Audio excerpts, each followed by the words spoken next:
ಮುಂದೆ ಬಂದು ಮಾತಾಡ. ಅದು ಮಾತಾಡು ಮಾತಾಡು. ಮುಂದೆ ಬಂದು ಮಾತಾಡು. ಮೈಕ್ ಮುಂದೆ ಬಾ ಮಾತಾಡು. ಹಾಂ ಮಾತಾಡು. ಎಲ್ಲರಿಗೂ ನಮಸ್ಕಾರಗಳು. ನನ್ನ ಹೆಸರು ವೇದಾಂತ ಕೆಜಿ.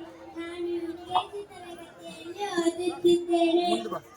ನನ್ನ ಪಾತ್ರ ತೆಂಗಿನಕಾಯಿ. ತೆಂಗಿನ ಯಾರಿಗೂ ಇಷ್ಟ ಇಲ್ಲ ಹೇಳಿ? ಎಲ್ಲರಿಗೂ ಇಷ್ಟ. ತೆಂಗಿನ ನೀರು ಶರೀರಕ್ಕೆ ತಂಪು ನೀಡುವ ನೈಸರ್ಗಿಕ ಪಾನೀಯವಾಗಿದೆ. ದಿನನಿತ್ಯ ಮನೆಯಲ್ಲಿ ಹೆಣ್ಣು ಮಕ್ಕಳು ಹೋಳಿಗೆ ಮಾಡಲು ಬಳಸುತ್ತಾರೆ. ಮಕ್ಕಳಿಗಾಗಿ ಬರ್ಫಿ ಮಾಡಲು ಬಳಸುತ್ತಾರೆ.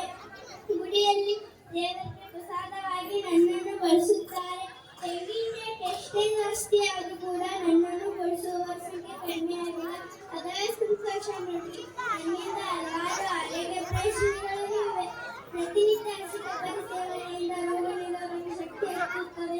ಮಧುಮೇಹ ನಿವಾರಣೆಗೆ ಸಹಾಯಕಾರಿ. ಕಿಡ್ನಿ ಕಾರ್ಯವನ್ನು ಸರಿಪಡಿಸಲು ಸಹಾಯ ಮಾಡುತ್ತದೆ.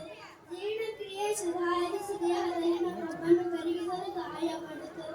ಕ್ಯಾನ್ಸರ್ನ ಅಪಾಯವನ್ನು ಸರಿಪಡಿಸಲು ಸಹಾಯ ಮಾಡುತ್ತದೆ.